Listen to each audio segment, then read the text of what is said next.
Hi, Kobe. How are you? Good, man. Good. You know, you call China your home away from home. What does it mean? Well, it means the place where I feel most welcome. I'm surrounded by people who love the game of basketball. The amount of passion that they have for the game is something that I felt as a kid. So every time I come out there, I see that passion, I see the energy that they have for the game, and it makes me feel right at home because that's a place that's really familiar to me when I was a kid. You've been to China for many times. Yeah. Do you speak any Chinese? No, I don't. Ni hao, how cho, like I know certain things, right? My daughter she's in her third year of Mandarin now. My 12-year-old, yeah. So she started at 9. And she said, Dad, I'm learning it because when you go to China, I want to come with you and translate for you. Wow. So she's on her third year of Mandarin right now, and she can write, say any number. She was reciting poetry in Mandarin for a school project a couple days ago. So she's my teacher. Yeah. You maybe learn one sentence from me, like sure. Like I love China. Can sure. you do that? Like sure. 我爱中国。我爱中国。Yeah, perfect. Just once. Yeah. 我爱中国。 Do you still remember how many times have you been to China? Oh God. I'd probably say about maybe 14, 15 times maybe. Which one is the most impressive? Most impressive. I think. Are we counting the Olympics? Yeah. Because the Olympics was something that I have absolutely never seen before. We have never seen a ceremony like this ever before. Really? It was the most amazing, most astonishing ceremony. So I think that moment, being in the Olympics in China in 08 was the most amazing experience I've ever had. Oh, it was incredible. And also, we know that now you are the global ambassador for next year's FIBA World Cup. Yeah. So what do you think about international basketball? The thing is, the game, no matter where you travel, the game is the game. Yes. I grew up in Italy and wound up coming to the NBA, right? So no matter where you travel, the game is the game. And I think it's important for kids to understand that and say the best player in the world can come out of China. The best player in the world can come out of Argentina. The best player in the world, you can come out of any part in the world because the game is the game. Right? And the biggest key is how much do you want it as a player? How much are you willing to practice? How much are you willing to sacrifice? It doesn't matter where you are, whether it's in America or abroad, it doesn't matter. And this time you and Yao Ming are partner as a global investor. Yeah. When you two were in the league, you never played in the same team. Yeah. And so this time, how will you work as a teammate? Oh, very easy. I always told Yao that I wish I had a chance to play with him. Because, as a center, Yao could shoot, he could pass, he could post, he could even handle the ball. He could do a lot of things. And so I wish He can roll. I could do everything. He can roll to the basket, he can pop and shoot, right? So I wish I had an opportunity to play with him. But here we are now as teammates. And I've known Yao for a very, very long time, since he first came into the league. So I'm looking forward to working with him here. We didn't get a chance to be teammates when we played, but at least we get a chance to be teammates now. Throwing that down in Yao Ming's face, who already has 8 blocked shots. So for World Cup next year in China, what exactly do you expect to watch? I expect to watch good competition. And it's a different energy when it comes to these type of competitions because you're playing for a certain community, a city. Right? But at this stage, when you're playing for your country and you're representing your country, it carries more responsibility. It carries a badge of honor that is so much greater than playing during a season. So I'm looking forward to watching that spirit of competition and watching who comes out on top. Okay, get it. And also, next year CCTV will broadcast all of the games of FIBA World Cup. Would you love to be our commentator for the West team's game? Yeah. Would you? That's an invitation. Man, me as a commentator, I don't know. You don't know? I don't know about me Yeah, you did commentating. before, with us. Yeah, that was for That was one for the whole game, though. No, just maybe for just a little bit. Just a little bit. Several seconds. Yeah, minutes. Yeah, maybe I could do a couple minutes. Okay. A quarter, maybe. Oh, Yeah. no. We'll see. Yeah, if China against the US, Yeah. you will do that. Yeah, we'll see. Thank you, Kobe. Very welcome. Very welcome. Enjoy the second half. Thank you. All right. The 2019 FIBA Basketball World Cup will be held in China this year. Watch CCTV and enjoy the beauty of the game with me. May I ask you a question about your training in daily life? Sure. You said you want to be the best figure player. Yeah. Retired. It's a challenge because the motivation changes. You know, so like when you're playing, when I was training, when I was playing, you obviously have a goal. When you retire, you got to try to find that motivation, right? And I've always said when I first retired, I just want to get out of shape. That's my goal. I just want to be, overweight, and I just want to do that thing because for 20 years you're just used to training and training and training and training. I want to go through a period of time where I don't have to do anything. And I did that, and now it's like, okay, now let me get back into training. And I need to be in shape. I need to be in shape. So now I train every day. I get up at 4 o'clock in the morning and I train. You still do that? I still do. I still do. 4 o'clock. I still do.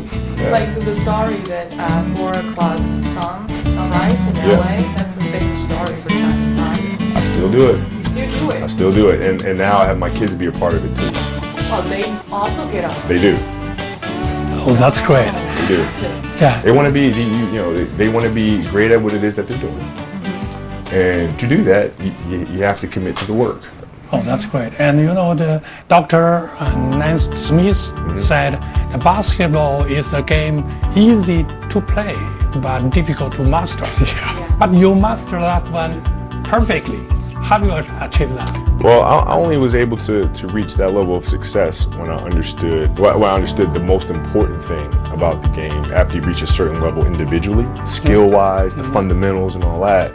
To get to the next level is you have to figure out how to communicate in a way that inspires your teammates to want to be the best version of themselves. And when you figure that out, that's when the game gets to the next level. Oh, yeah. You watch a lot of films, right? Clips. You went from what's happened to what should have. Yeah. And what's that?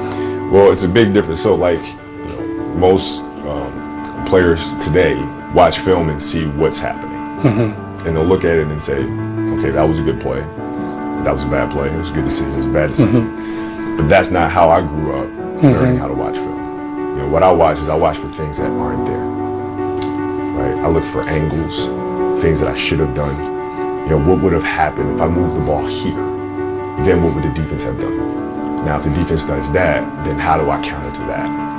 Right, so you're looking at things that could have happened, that should have happened, right? And that's how you study. You look for things that aren't there, but that should be there. You think how many players watch like that? Not many at all, man. And the only reason I watch it that way is because every single coach that I've had has taught me the game that way, right? Ending with Phil Jackson and Tex Winter and the staff. I mean, this is how they watch the game. I mean, they watched the game to the point where it was like, looking at a player's body language and saying, okay, that player right now is not confident, so let's leave him open. Like that kind of stuff. I mean, that's like. I mean, when you watch film with that level of detail, I mean, that's another level. Have you ever taught any players about this, like how you watch the Well, film? I mean, I created a show called Detail for that purpose. That sole purpose is to teach the next generation, okay, these are lessons that I've learned. This is how I used to watch film. And it's not so much for the tactics that are in the show, but it's just so that players can get the concept of, oh, this is how film should be watched. Yeah.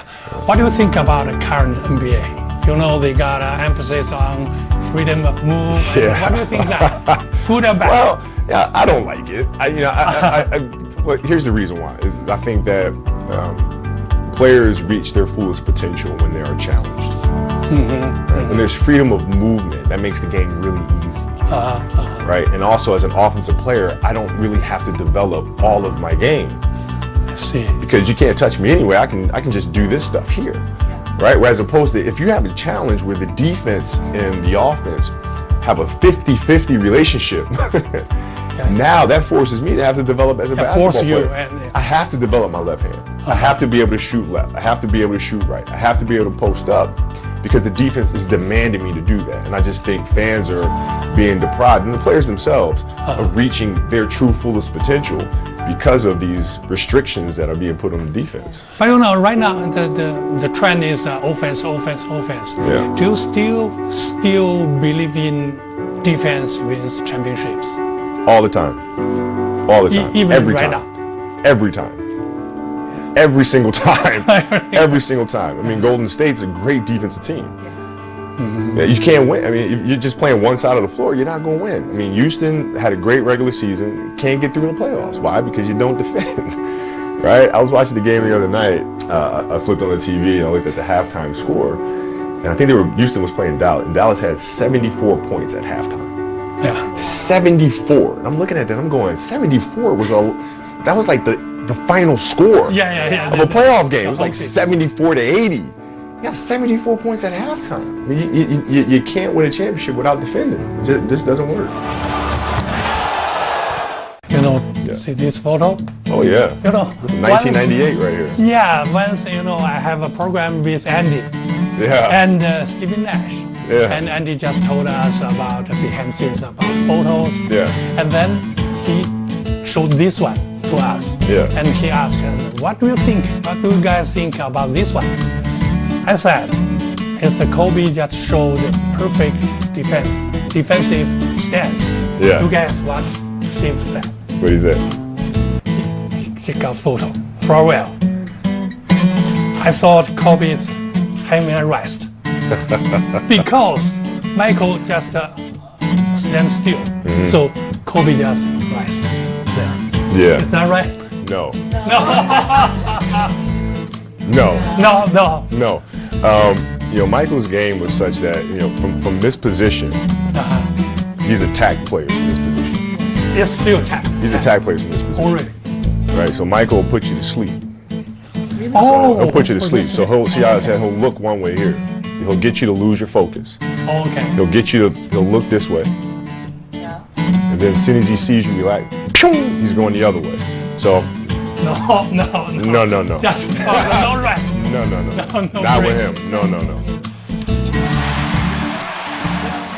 Right now, the current NBA is so different from before. For example, before a team can have just one superstar, but right now it's like one team can have a lot of superstars. What's your opinion about that? Well, I mean, I think the game goes in cycles, right? So like, if you go back to the Lakers, when the Lakers had Elgin Baylor, Jerry West, Goodrich, I mean, they had a team of Wilt Chamberlain. I mean, that was a power team, right? They didn't win the championship because the Celtics did. The Celtics had also a collection of players, so these things happen.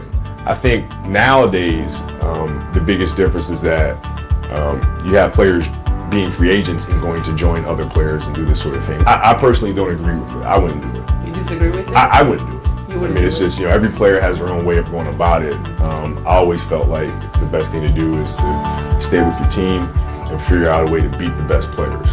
And if you win, awesome. If you lose, then so be it, right? But at least I tried to scale that mountain.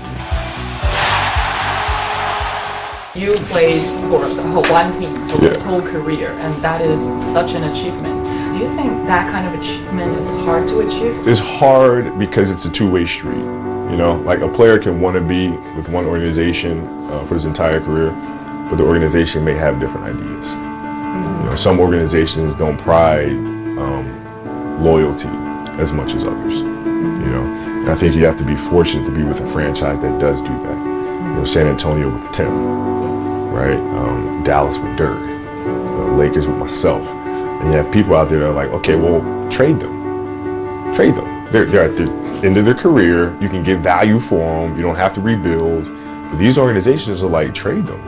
When these players could have left when we weren't doing anything. They could have left as free agents and went and played somewhere else, but they stayed because loyalty is important, and loyalty is important to us as a franchise.